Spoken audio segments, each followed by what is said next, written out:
HR issues can kill you. One complaint against your company can turn your world upside down. And you spend way too much time dealing with HR when you should be spending your time on making a profit. You should talk to Bambi. With Bambi, get access to your own dedicated US-based HR manager starting at just $99 per month. They get to know you and your business while providing HR expertise and the personal touch you need and want. They're available by phone, email, and real-time chat, so onboarding and terminations run smoothly. Team members reach peak performance, and your business stays compliant with changing HR regulations.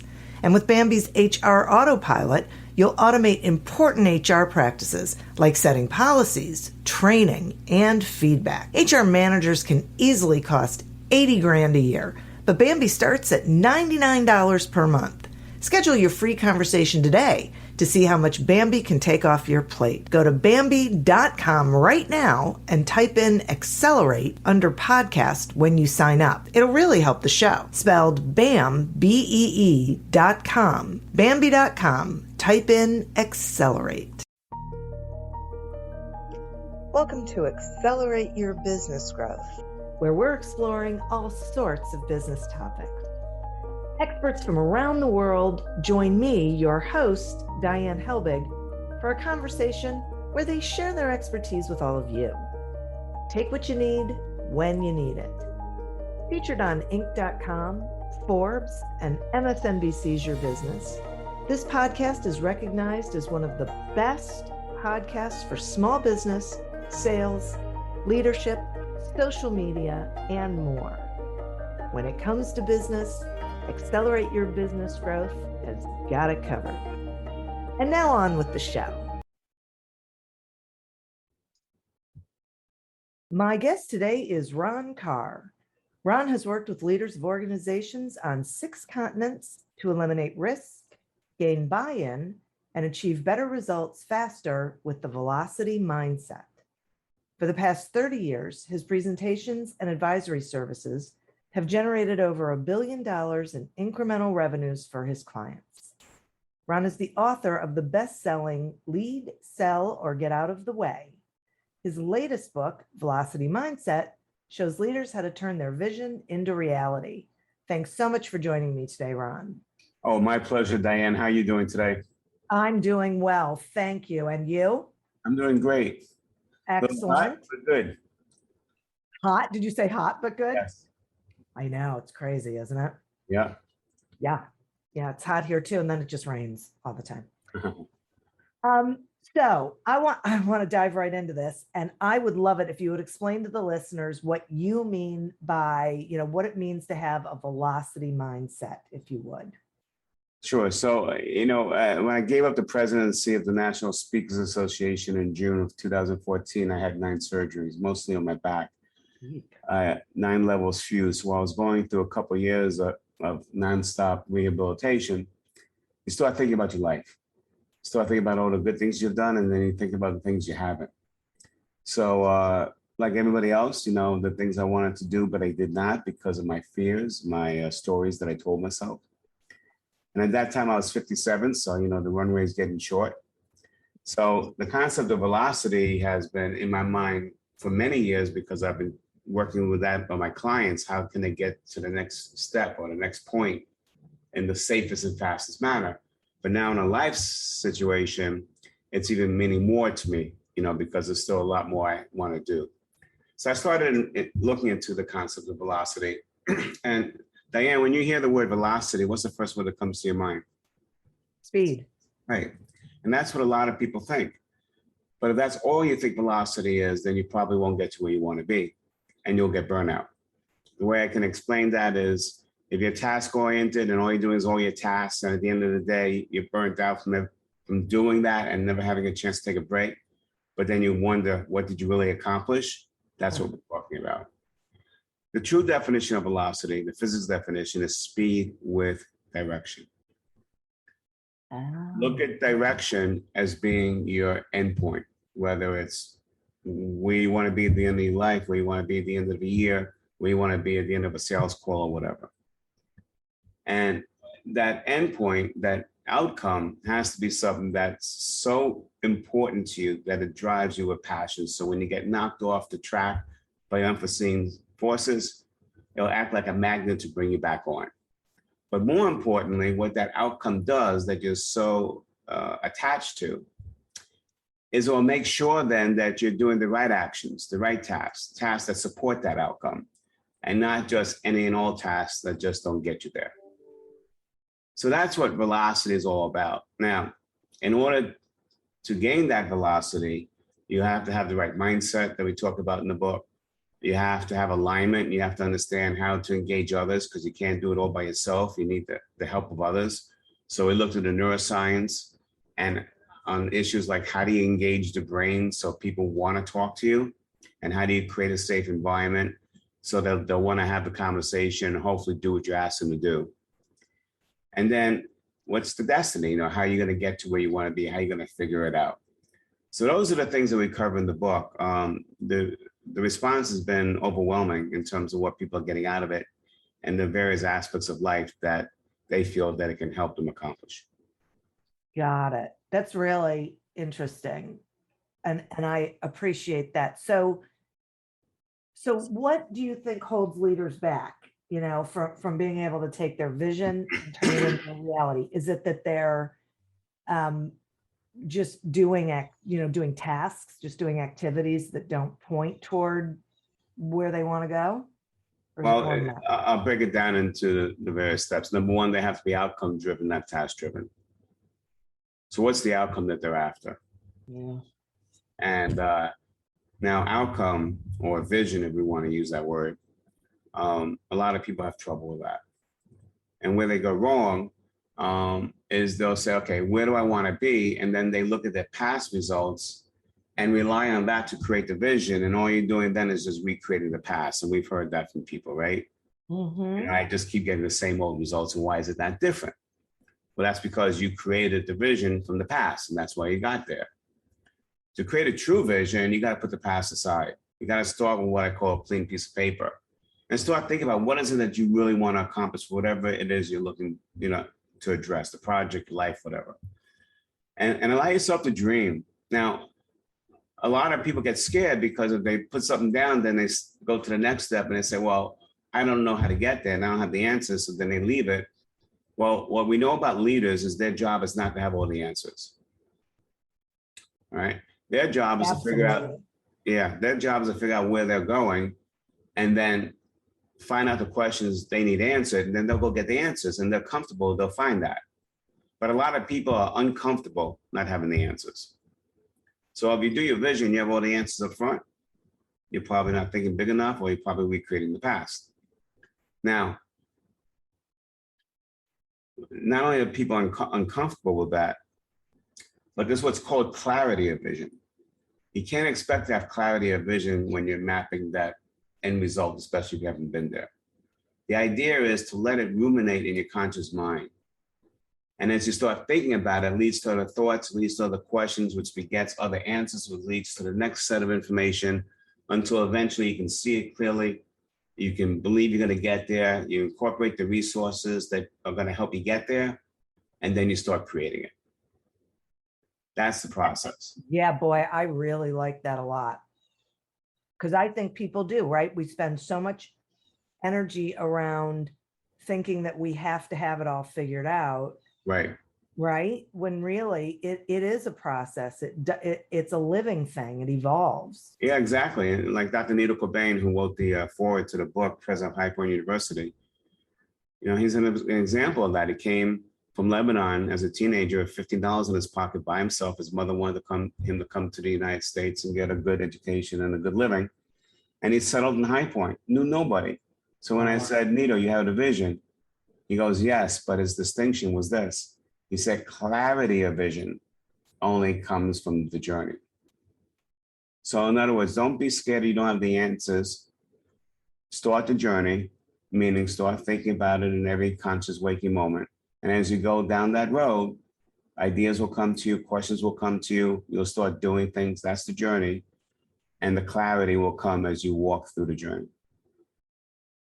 Boy, that's so much more empowering than feeling, like you have to have all the answers. I mean, Absolutely. It's it's impossible to have all liberating, the right? answers.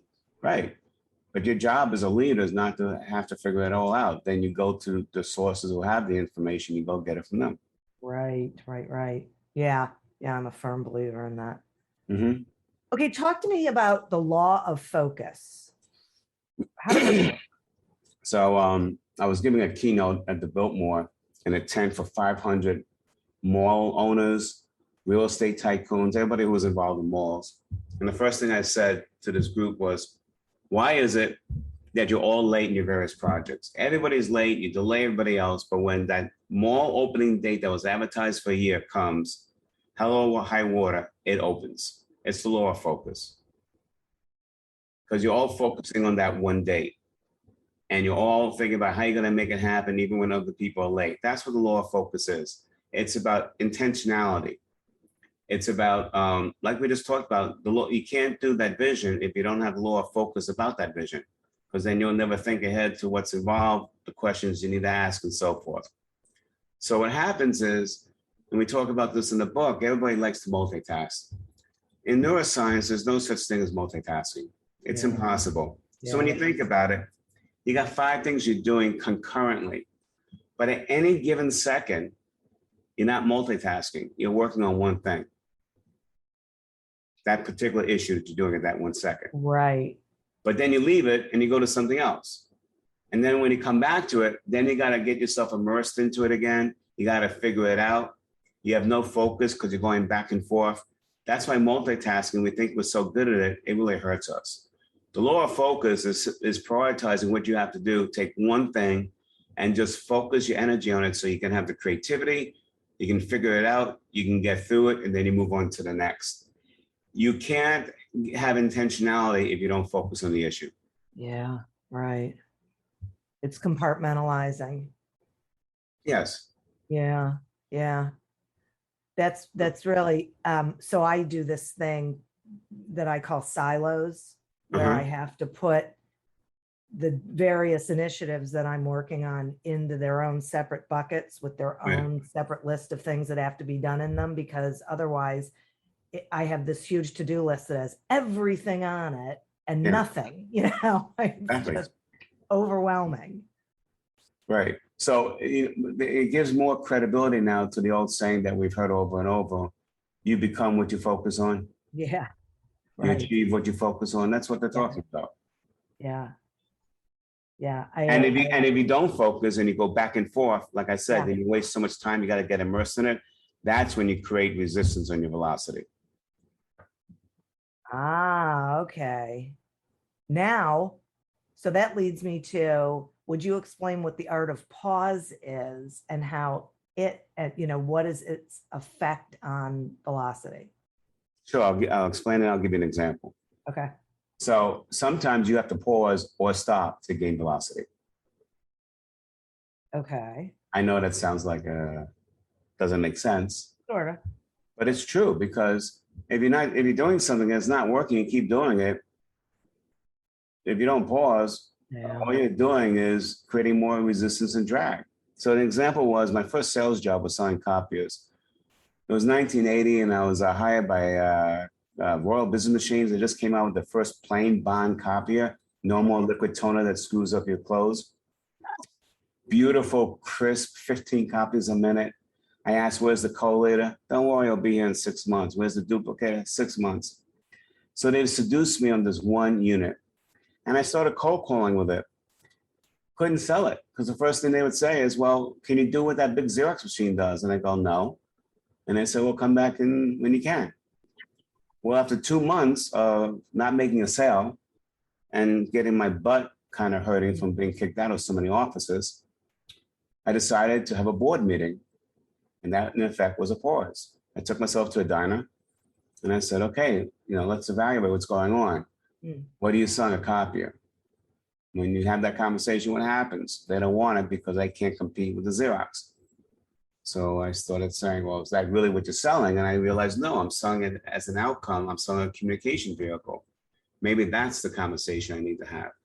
So I went on my next call and I met an office manager and I asked her and I said, look, would you agree that a copy is nothing more than a communication vehicle? And she goes, absolutely. And I said, well, when it comes to that, what are your three biggest challenges?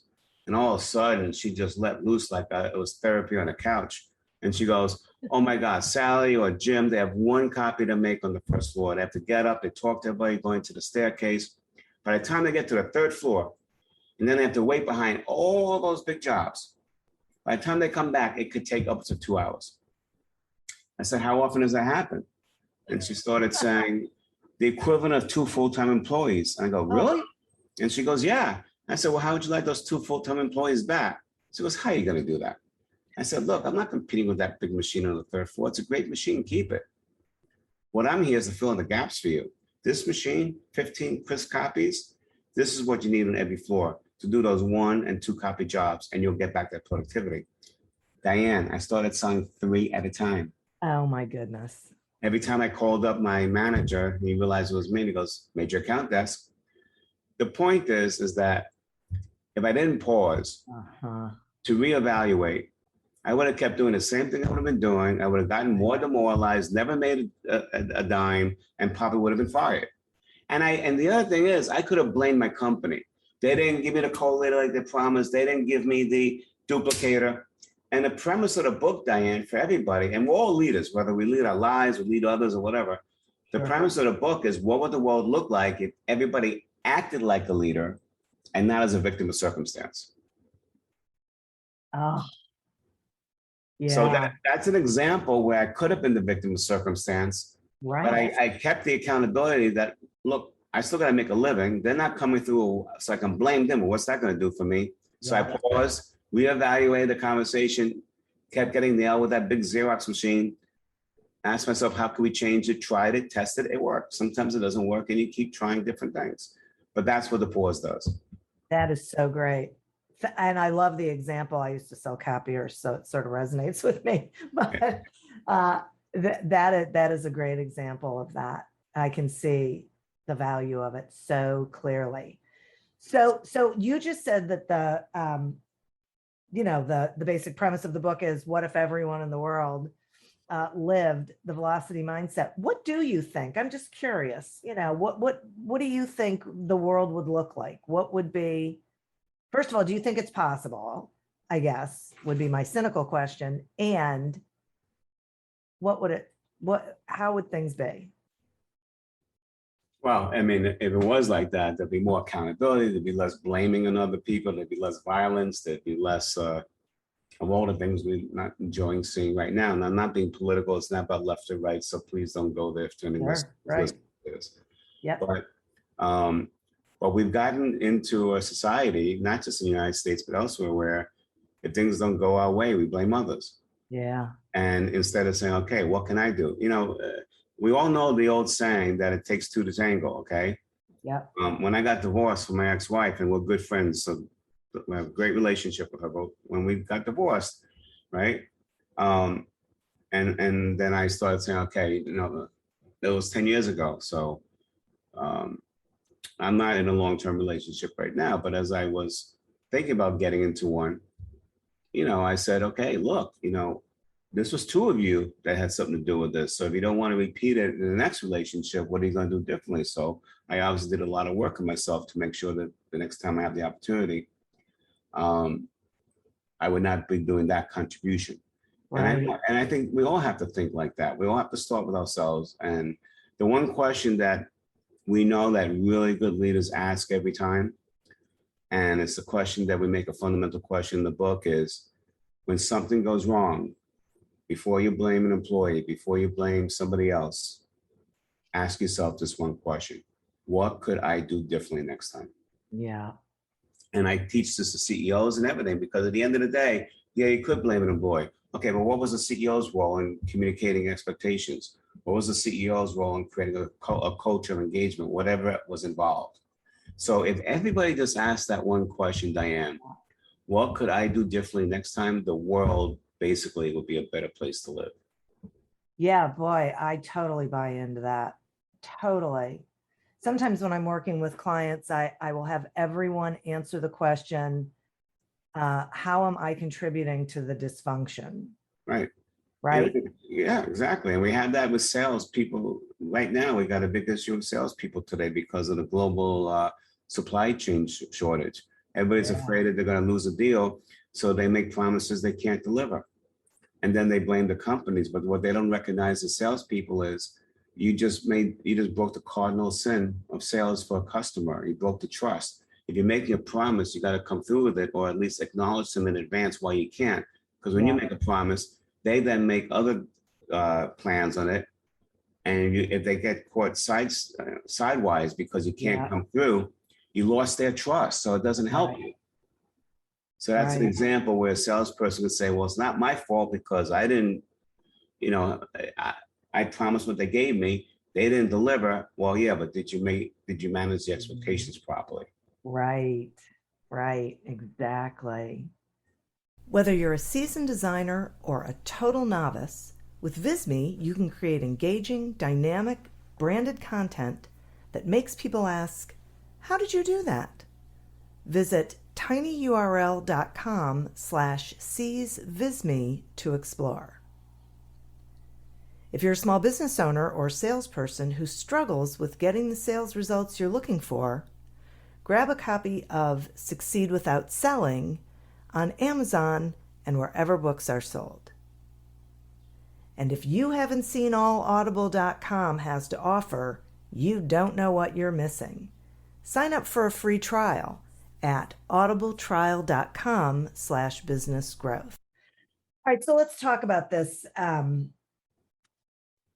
Well, I'm sort of conflicted with talking about any of this in terms of the pandemic, except that I feel like it's going to continue going on, and I think people need answers.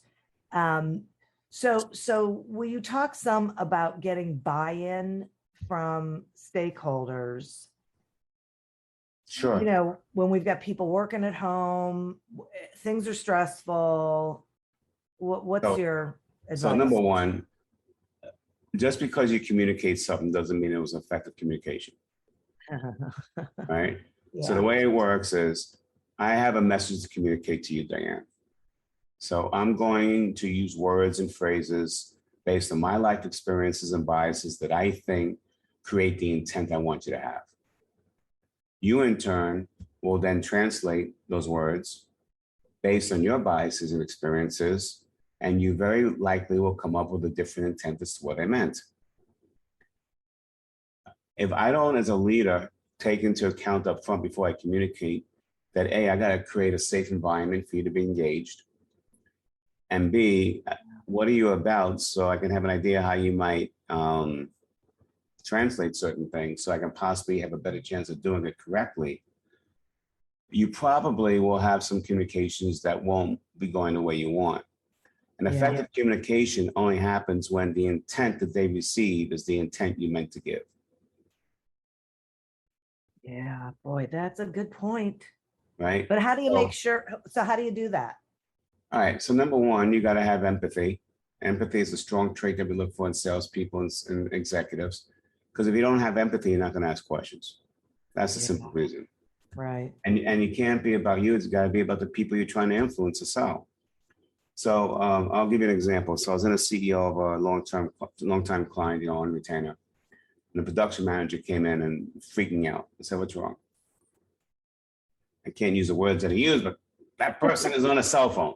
I said, "What did you do?" I told him to get off the damn cell phone. What did he do? He said, "Everybody else is on a cell phone."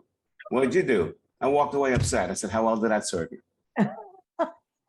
So we role played it where he was the guy and I was basically giving him the same conversation he gave that person. And all of a sudden he goes, "My God, I wouldn't have done it either." So what did you feel like? He goes, "I felt like I was being assailed." I said, "Right. Any employee who's being yelled at or being told to correct something, the first thing that they're going to do is cover their butt." Yeah. So is that what you wanted? He goes, "No, I want him to get on." I said, "So let's talk about motivation. What do we know about the employee?" "Well, he wants to become a master welder." "All right, what do you need for that?" "Timeliness and quality." "How's his quality?" "Perfect. That's why we love him." "How's his timeliness?" "Well, he's 20 minutes behind on his job." I said, so you go and you start the conversation differently. You say, "Look, you want to be a master welder?" "Yeah." You need two things, quality and timeliness. Your quality is perfect. We love you. On this one particular job, you're 20 minutes behind. How can we get you back on track so you stay on track to being a master welder? And all of a sudden, the guy didn't even talk about the cell phone ever. He started coming up with ideas. And before you know it, they had ideas mapped out and the job got back on track. Wow. It's because he acted like a leader now. Instead of just going in there and creating an unsafe environment for the employee who's obviously going to protect themselves, and he made the cell phone the issue. That was the battle, but it wasn't the war. But yet he made it the war. You follow what I'm saying? Totally. So you really got to think ahead and say, okay, what am I dealing with? How do I get the right intent? How do I do it in a way in which they don't start defending themselves? So for salespeople, for example, we know that anytime you call up a prospect, you're an interruption. Yeah. Even you call a client, you're an interruption. Yeah. They're sitting there doing their thing, doing a train of thought, and all of a sudden the phone rings and, oh, God, who is that? How many times do we do that, right? Yeah. And we answer the phone, right? If the person's in that environment, are they conducive to really hearing what you have to say? No. Of course not. Yeah. But yet people go in and they start puking. That's people who are the knowledge about everything. That's people that puke about the features and everything else, and all you're doing is raising the cortisol, and the person's not even listening, and they either hang up or they check out on you mentally. Yeah. So what if the salesperson understood that they're going to be an interruption? It's a fact of life.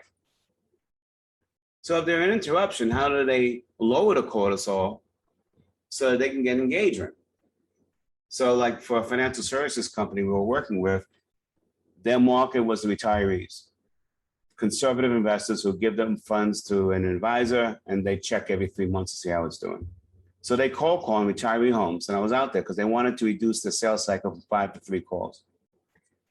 So the one advisor went in and he spent 12 minutes trying to build that social relationship, all the pictures of the wall and the grandkids, the Bears stuff, because it was in Chicago.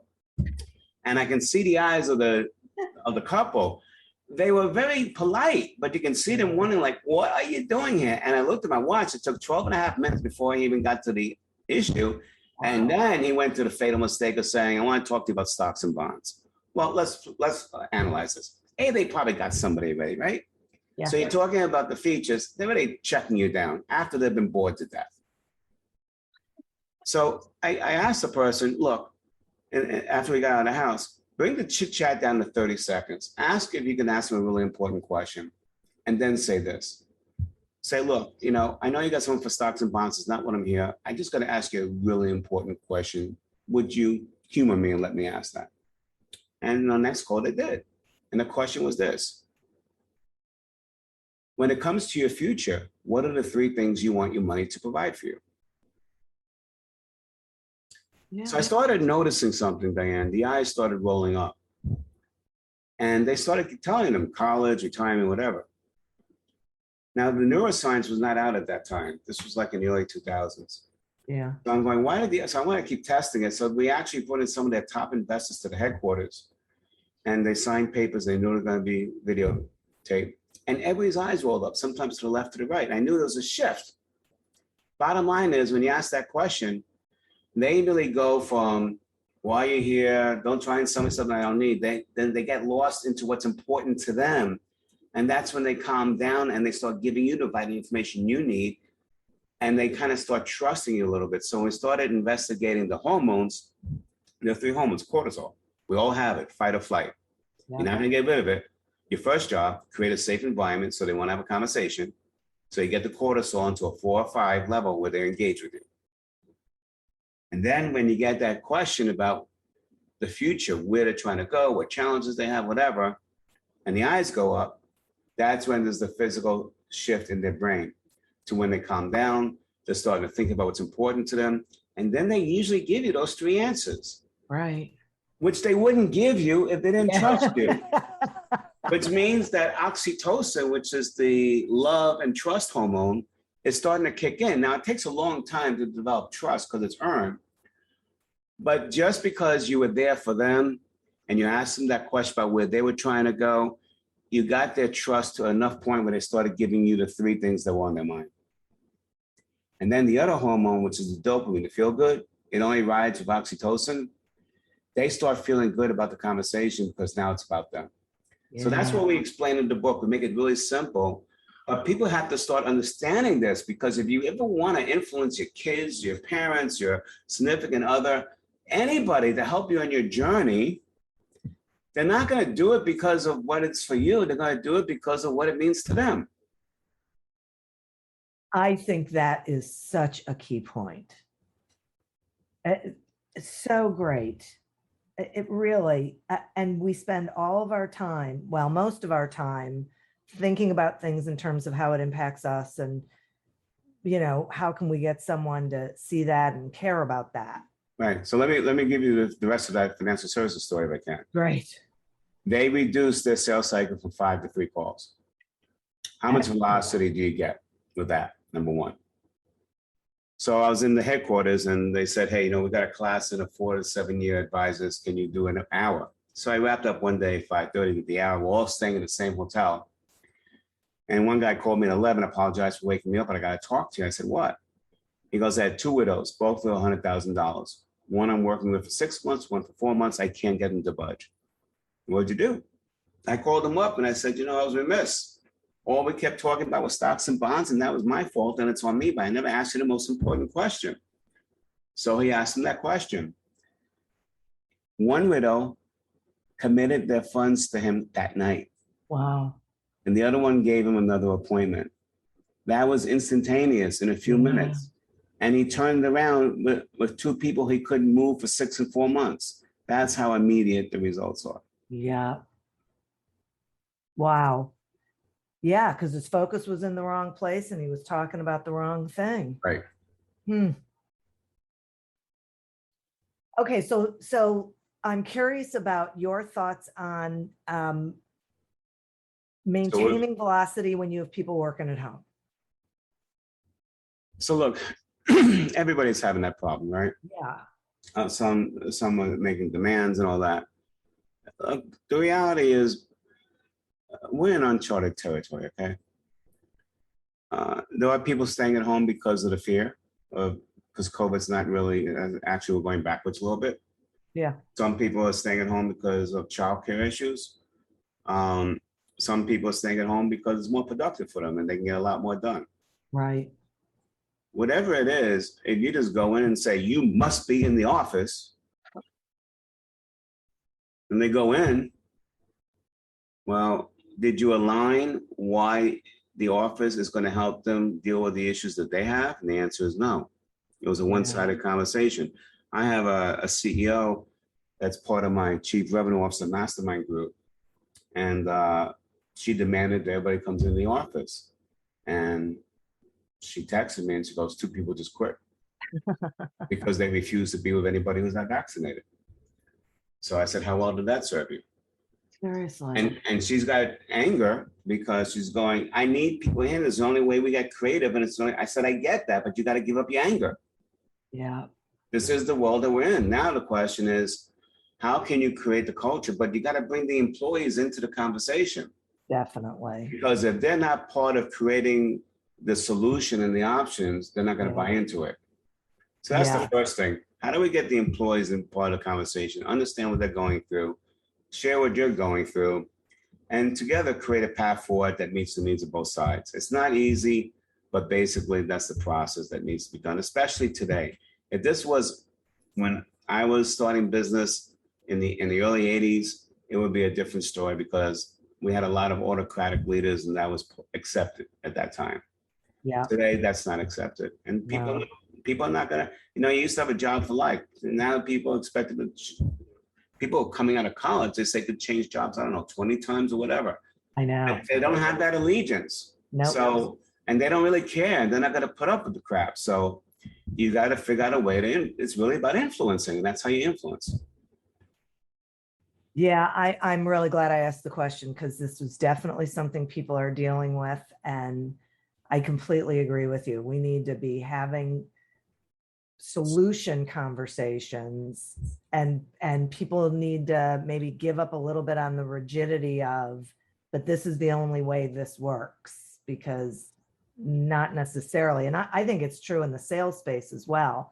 I was in a meeting this morning and we were talking about, okay, well, if people are starting to pull back on decision making and pulling the trigger and signing the documents, then maybe we need to be thinking about other target markets that need what it is we're selling, that are not pulling back. Well, you can do that, and that's a good idea. But at the same token, with those people that are pulling back, what you want to do is start using those sales calls. Don't make sales calls, make help calls. Yeah. And see how you can help them, because eventually they're going to start buying. Yeah. And you don't want to lose all the time that you spent in creating that relationship. Exactly. I know. It's exactly what I told the guy this morning. I mean, what about doing brainstorming sessions with these folks, right? Yeah. And help them. Well, actually, that's a great idea, because in sales, there's a couple of things. Number one, we get pigeonholed for what they think we can do. So many people don't even know about all your products and services because they buy one or two, and that's who they think you are. Yeah. But by brainstorming, A, they see additional value that you're giving them, but B, you may open up some additional opportunities you never even know was possible, and they never even knew to look at you as a solution. Yep. Yep. Yeah. So it's all mindset, right? It's all about, And the mindset, if you want a simple mindset shift, salespeople should stop saying, I want to go in and close this deal, to how can I help this person become successful? Yeah. In fact, that's the one thing we talk about everybody in the book, whether you're an employer, a leader, a manager, a salesperson, whoever, teacher, coach.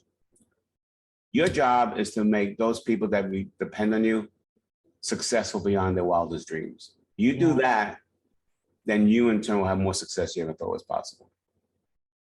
Yeah. So it's, where are you putting your focus and your energy? Right. It's really great. Wow. So Ron, I really appreciate this conversation and your book and the information. And I think everyone should be reading the book. So will you tell the listeners, how they can find you, how they can get your book, whatever you think they should know, please? So the Velocity Mindset they can get as a book, Kindle, or Audible, which is my voice, by the way. They can easily get the easiest ways, get on Amazon. If they want to get some additional services that we have, the website is velocitymindset.com. Again, that's velocitymindset.com. There's a free leadership assessment on 5 key areas. You'll rate yourself, but then you also get tips and best practices on how to move forward. That's all free. You also get into our list for our Friday videos on Velocity. And then you also get the links for the book, the Kindle, or whatever on Amazon. Excellent. Thank you. It's really valuable. I mean, just, I would say especially now, but I really think this is just valuable all the time. People have to shift how they're looking at things in order to succeed. Yeah. Right. Really great. Absolutely. Thank you so much. Thank you for your time and for the opportunity. I greatly appreciate it. Absolutely. Thank you for tuning in to this episode of Accelerate Your Business Growth, a production of Evergreen Podcasts. Discover more episodes of this podcast and explore others at evergreenpodcast.com. As always, continue to prosper and be curious. And if you're looking to get your sales strategy headed in the right direction, pick up a copy of Succeed Without Selling on Amazon or wherever books are sold. Until we meet again on another episode of Accelerate Your Business Growth, goodbye and good day. We are Jackie Clayton and Katie Van Horn, co-hosts of the Inclusive AF podcast. We're two diversity, equity, and inclusion peeps who love both what we have in common and what makes us different. During the day, we use our superpowers to block bias and break down systems that are inequitable within companies and create inclusive AF places to work. We're also BFFs who have tough conversations about our different lived experience. Come have a listen and learn something new.